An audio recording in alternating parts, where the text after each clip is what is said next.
What's going on, everybody? It's your boy BJ, the DJ. You are now tuned into the rewrap. This is episode 18.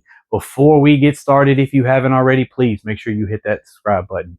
The rewrap's available on all streaming platforms, and if you haven't tapped in with them guys at Over the Top with Chad and Tony, please make sure you do so now. You can catch me on there as a recurring guest talking about movies, nostalgic wrestling, and we're trying to get them guys to 1,000 subs.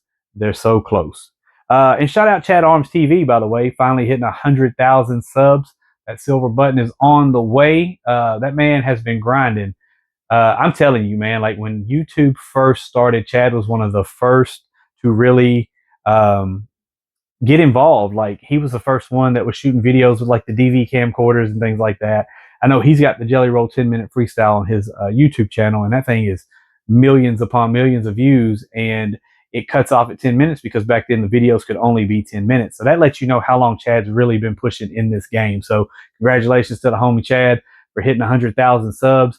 Over the Top with Chad and Tony, you're almost there, guys. Keep pushing. If you haven't subscribed to them guys, please make sure you do so. But this is episode 18, and let's get into it. This is also the first episode of 2025. Now, a year ago, around this time, we launched the Rewrap as a podcast. We did the first episode. Actually, we did episode 0, which the quality on that is absolutely terrible because I was still trying to figure out some things.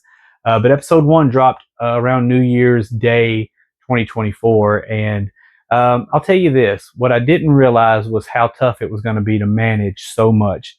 Those of you who don't know, I actually have a full-time job where I work. I'm in safety and compliance. And I have a DJ business. That's what most people know me from, is my DJ business. And that keeps me busy. I think last year was my busiest year. I did about 77 events, I think it was. And that kept me away from the house a lot. So during prime wedding season, which is spring and fall, it's really hard to sit down and do anything other than come home and chill with the family and just get back to business. So consistency has been a challenge, the biggest challenge, I think, when you're trying to build a fan base and trying to build a platform, consistently dropping product. Now, we've done pretty well, I think, we at least once a month, right? And in August, I think we started doing the B-sides, and that's kind of helped us fill the gap between episodes. And I'd like to bring back the rotations that I was doing when we first started pushing the Rewrap as a thing. The problem with that is when I try to put those on YouTube, a lot of times they get flagged. But we could put them on social media and it'll be okay. And it just kind of draws more attention to the product itself. But I will say that like consistency has been the challenge. The quality of product has gotten better. I think the topics have gotten better. Me as a podcaster, I feel like I've gotten better. I attribute a lot of that to the Over the Top with Chad and Tony, with those guys keeping me crisp and keeping me sharp. And there's gaps where I wasn't on that podcast, but I still continue to support the team. They have blessed me with the opportunity to sit at the table and talk about things I enjoy. It gives me an outlet. It gives me a release. It kind of helps me with the mental health part of my life. And it's great. I love the camaraderie of those guys, all 4 of them. Shout out Friday the 14th, Tony. Shout out Chad. Shout out High Mike Chance Richardson, and shout out my man Brandon E. There's another person involved in that pod as well, the Viz, but I've never had the opportunity to meet him. I look forward to being at the 5-man table again, but also look forward to potentially putting together the 6-man table for an episode or 2 or whatever. And also with that, I would love to cross collaborate. I have homies that would love to be a part of this, and I would love to bring them in as well. Of course, we discussed topics and ideas with the Over the Top team on what we could do with the Rewrap as well. And I think they're wanting to switch their platform to kind of involve more topics and discussions and things like that. So I'm really excited to see what 2025 holds for all of us. And on top of that, I still continue to release music. Some of you may or may not know, but I'm also a Christian rapper, and I've dropped a project for the last 5 years, and I don't see that ending anytime soon. So when I do have a free moment to come in here and actually do something, it's a conflict with my soul, whether or not I want to record a song or record a podcast episode. But we're going to get more intentional and more consistent with releasing these episodes in 2025. I assure you that, and I promise. So Also sponsorships. We're going to do some sponsorship stuff as well. We're just going to try to build this platform bigger than what we did in 2024. It's not going anywhere. It's not going away. Again, I'm going to be more intentional and more consistent with what we do here. So, with that being said, again, this is episode 18, and this is an episode, a topic I'm really excited to talk about. In December, we were blessed with an album called Missionary by Snoop, and it was the first time that Dre had executively produced an entire Snoop Dogg album since Doggy Style. And I have said time and time again that Doggy Style is the greatest debut album of all time. I'll die on that hill. My son doesn't know what that means, but I have to explain it to him every single time I say it. But I will die on that hill. That's the greatest rap album, debut album of all time. And this was met with high expectations, and this was met with a lot of anticipation. Uh, but there's been criticism about the lack of sales. Now, I'll say this: I think it did 35,000 hard copies. Who in the hell is buying hard copies of albums anymore? And I get buying like vinyls. If you're a vinyl person and you want to buy a record and keep it in a collection, I get that. But who in the hell is buying CDs at this day and age? No vehicle you buy has a CD player. Newer vehicles. Older vehicles, sure. I had a 2005 Yukon Denali for years, and it had a 6-disc changer in it, and I kept it loaded. But most days, you buy a new vehicle, it's going to have Apple. It's going to have a way to connect to Apple, a way to connect to Spotify, and nobody's buying albums anymore. So for them to tell me that 35,000 sales of a Snoop album is bad, I say they're lying. It's been a long time since Snoop had a platinum album. He may have had a platinum single or something along those lines, but it's been a while since Snoop had a platinum album. So this was probably expected to do good numbers, but again, the times are different.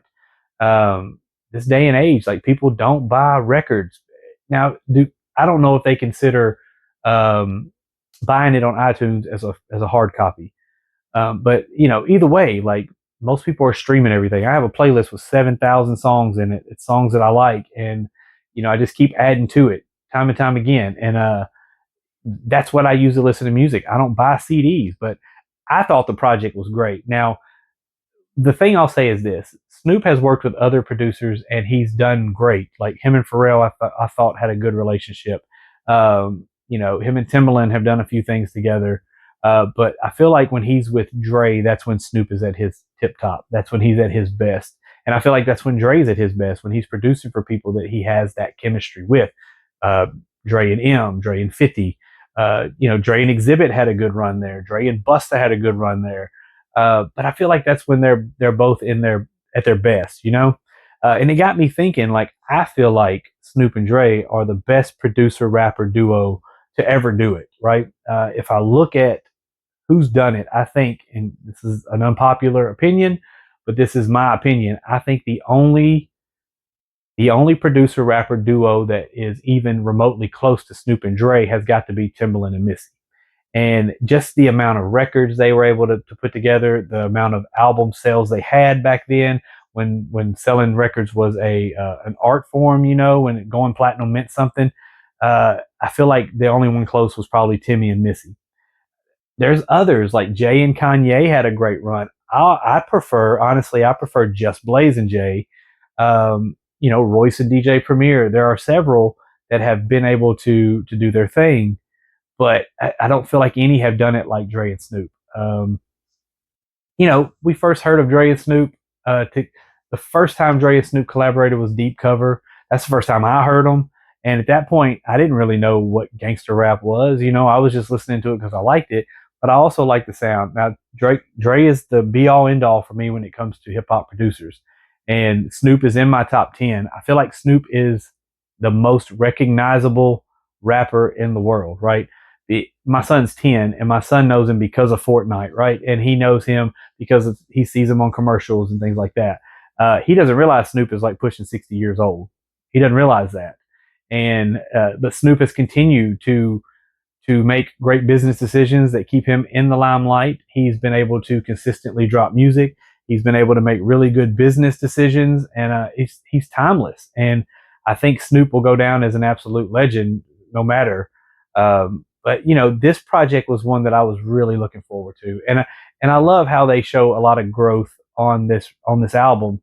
There were a few songs that really stood out to me. The probably my favorite song on the whole album is "Last Dance with Mary Jane" with Jelly Roll, and I thought it was great how they were able to pull Jelly in for that project and also include Tom Petty on it with the vocal and with the harmonica tracks. And but yeah, we'll talk about Missionary a little bit deeper in the B side of this episode, but uh, I don't think it gets any better than Snoop and Dre when it comes to a producer rapper relationship. And another one that stands out to me is Royce the 5'9" and DJ Premier.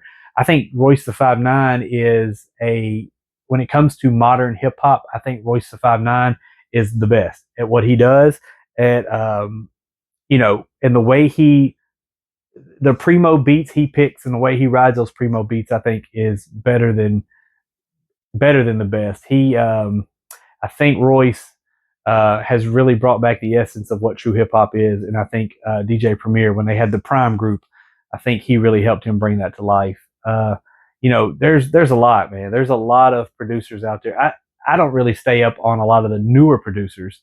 You could say 3 6 Mafia and Project Pat. You could say that's a great combination, and I think it is. But DJ Paul and Juicy J, that's two people.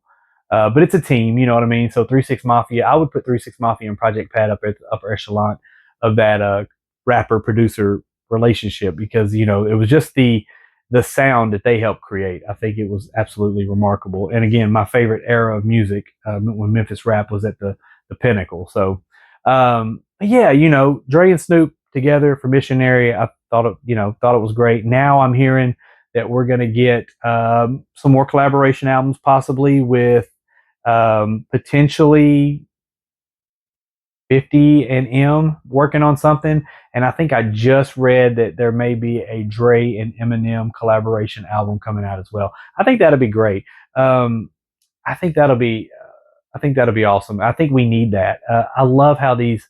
I'm not going to call them old, but I love how these the older hip hop heads and the guys who were coming up as I was growing up as a fan are continuing to grow in their sound and grow in their music. And I feel like they are showing growth in their music. And I think it's attracting a younger audience to their product, who would then go back and listen to the back catalog and realize what makes them so great. So, I'm all for it. I'm all for it. So, again, 2025 going to be a big year for us, guys. This is episode 18. Ain't nothing but a G thing, baby. And I'm telling you, when it comes to that rapper producer relationship, it gets no better than Snoop and Dre. And that's what we're here for, right? We're here to talk about these topics, discuss these topics, debate these topics. But we're here to discuss it. And that's what this platform is about. And we're going to grow this thing bigger than what it was in 2024 for sure. So, that's what I got. Episode 18, Dre and Snoop. I'm BJ the DJ. This has been a rewrap. Catch you on the B side.